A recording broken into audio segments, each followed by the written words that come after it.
पूरे बिहार में और विशेषकर सीवान में अपराध की घटनाएं इतनी ज्यादा बढ़ती जा रही है कि जिसकी कोई सीमा नहीं है। किसी की भी हत्या किया जा रहा है, बहुत दुख की बात है।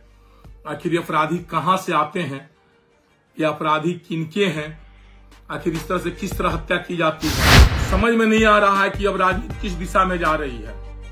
अभी आज एक जदयू के कार्यकर्ता माने जदयू के नेता जो हैं जीसू बाबू, उनके स्टाफ अमित बाबू को गोली मार दिया गया। ये दल कोई हो, भारतीय जनता पार्टी हो, राजद, जदयू, माले कोई भी व्यक्ति हो, अगर किसी भी कार्यकर्ता किसी भी नेता की हत्या होती है, ये बहुत दुखद और बहुत असहनीय पीड़ा होती है।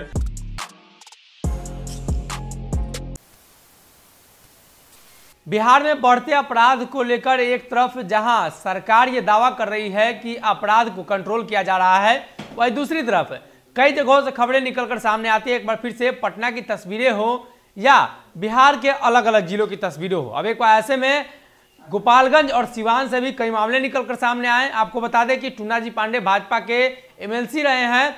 उन्होंने एक बार फिर से अपने ही सरकार के खिलाफ बिगुल फूंक दिया है और राजद नेता, राजद के कार्यकर्ता सद्दाम की हत्या कर दी गई, जिसको लेकर पप्पू यादव और तमाम नेता इस पर बयान दे चुके हैं। ऐसे में अब टूना जी पांडे ने भी फेसबुक के जरिए एक वीडियो जारी किया है और अपने ही सरकार, अपने ही भाजपा के नेताओं पर करारा हमला बोला है। आप ये वीडियो देखिए। हाँ मित्रों, प्रणाम। मैं टूना जी पांडे, एमएलसी सीवान बिहार, आप लोगों को सादर प्रणाम। बड़ी दुख के साथ कहना पड़ रहा है कि पूरे बिहार में और विशेषकर सीवान में अपराध की घटनाएं इतनी ज्यादा बढ़ती जा रही है कि जिसकी कोई सीमा नहीं है। इसका अंत कब होगा ये भगवान जाने। समझ में नहीं आ रहा है कि हर राजनीतिक कार्यकर्ता को हत्या किया जा रहा है, चाहे वो राजद का हो, चाहे जदयू का हो, चाहे भाजपा का हो, किसी की भी हत्या किया जा रहा है। बहुत दुख की बात है। आखिर ये अपराधी कहां से आते हैं, ये अपराधी किनके हैं, आखिर इस तरह से किस तरह हत्या की जाती है, आप अभी स्वयं देखे होंगे। बहुत दुखद और मर्माहत है। हम लोग हैं अंदर से रो रहे हैं इस बात को लेकर के कि सद्दाम जी, जो एक राजद के बहुत ही कर्मनिष्ठ और बहुत ही जुझारू नेता थे और बहुत अच्छे कार्यकर्ता थे राजद के, और उनको किस तरह तिलक में बुलाया जाता है और बुला करके उनके हाथ में दारू पिला करके उनको पिस्टल या क्या पकड़ा करके पीट कर उनको मार दिया जाता है, मारकर पोखरा में फेंक दिया जाता है। और इस दुखद घटना पर भी वहां के कुछ नेता, स्थानीय नेता लोग अपना राजनीति करना चालू कर देते हैं। हमें याद है, हम जब गए थे सुरेंद्र सिंह की पत्नी के पास, उनका बेटा का जो हत्या हुआ था, वो भी बहुत बेचारी हमको भाई कह कर रो रही थी।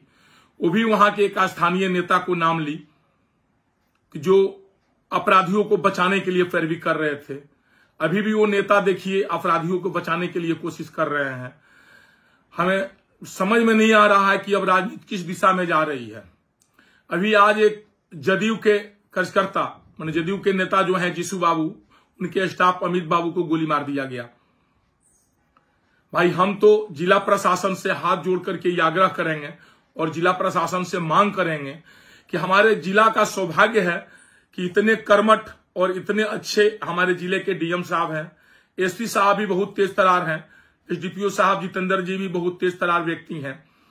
और इतने तेज तरार लोगों को रहने के बावजूद भी किस प्रशासन या किस नेता, किस राजनीतिक पार्टी के सह पर यह हत्या की जा रही है, अपराध की घटना की जा रही है, ये बहुत ही सोचनीय विषय है। हम प्रशासन से मांग करेंगे कि इसका अविलंब जांच कर और सद्दाम के जो भी हत्यारे हैं, जो भी आरोपी हैं, उनको तुरंत गिरफ्तार करके स्पीडी ट्रायल करके उनको फांसी पर लटकाया जाए, उनको सजा दिया जाए। अमित बाबू को जिसने गोली मारा उसको भी सजा दिया जाए। देखिए, दल कोई हो, भारतीय जनता पार्टी हो, राजद, जदयू, माले कोई भी व्यक्ति हो, अगर किसी भी कार्यकर्ता किसी भी नेता की हत्या होती है, ये बहुत दुखद और बहुत असहनीय पीड़ा होती है। इसमें किसी भी नेता को कोई राजनीति नहीं करना चाहिए, चाहे किसी दल के लोग हो। हम विशेषकर भाजपा के लोगों से भी आग्रह करेंगे और कहेंगे कि क्या अब आपकी कहां चली गई मानवता। आप तो चीर चीर कर बोलते थे पहले, साहबुद्दीन साहब हत्या कराते हैं सीवान में। अब कौन हत्या करा रहा है सीवान में? हम तो भाजपा के नेताओं से कहेंगे कि एक दिन दिल्ली जाकर उनका कब्र तो देखिए कम से कम। ऐसा तो नहीं कि कब्र में से साहबुद्दीन साहब चले आ रहे हों। आप इस हत्या पर क्यों इतना चुप रहते हैं? क्यों नहीं आवाज उठा रहे हैं कि जदयू के कार्यकर्ता मारे जा रहे हैं, भाजपा के भी मारे जा रहे हैं, राजद के भी मारे जा रहे हैं? अरे इतना कि आपके प्रदेश के मालिक संजय जायसवाल को अपशब्द भाषा का प्रयोग किया जा रहा है। जिला में पियक्कड़ सम्मेलन कराने की बात कही जा रही है। आप हर बात पर एकदम मौन रहते हैं, कुछ एक शब्द आपके मुंह में से नहीं निकलती है। लेकिन हम लोग ऐसे नेता हैं, हम तो राजनीति से अलग होना चाह रहे थे, लेकिन मजबूरी में राजनीति में आ जाते हैं।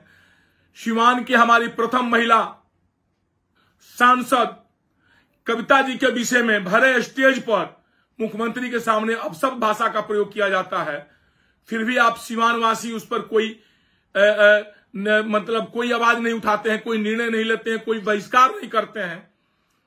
अभी जिला के मनोज सिंह के विषय में अपशब्द भाषा का प्रयोग किया जाता है, लेकिन कोई आवाज नहीं उठा रहा भाजपा के लोग। और जो भाजपा के लोग कहता है कि सबसे सुंदर पार्टी हम हैं, हम यही बात सच बोल देते हैं तो सबको बुरा लग जाती है।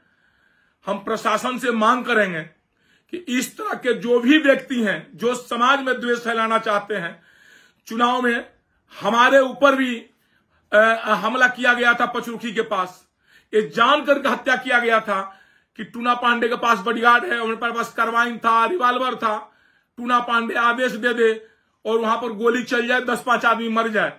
लेकिन जो आदमी ये काम कराना चाह रहा था उसके परिवार का कोई लोग वहां नहीं था। हमारे गार्ड का हाथ टूट गया था। हम अगर आवेश में आदेश दे करके गोली चलवा देते, उसमें 5-10 आदमी अगर पचरुखी में मर गए रहते, सुबह हाला हो जाता तो टूना पांडे ने गोली चलवा दिया और उसकी राजनीतिक महत्वाकांक्षा पूर्ण हो जाती, उनको सहानुभूति मिल जाती। लेकिन हमने ऐसा नहीं करने दिया, सोच समझ से इस बात को खत्म कर दिया। हमने सोचा नहीं कि ये काम करें, अगला को मौका दें। हम प्रशासन से आग्रह करेंगे कि भेड़िए के खाल में जो भी नेता छुपे हुए सीमान में उनको बाहर निकालिए और निकालकर उनको सजा दीजिए और अपराधियों को सजा दीजिए। बस यही हमारी शुभकामना है। सीवान अमन चैन शांति से रहे। जय हिंद, जय भारत, जय भगवान परशुराम, जय सिया राम, ओम नमः शिवाय।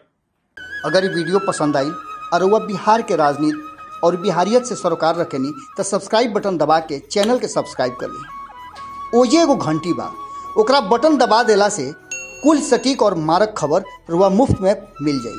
अगर रुआ पत्रकारिता के हमनी के नया प्रयोग में सहयोग कर चाहतानी तो ज्वाइन बटन दबा दी।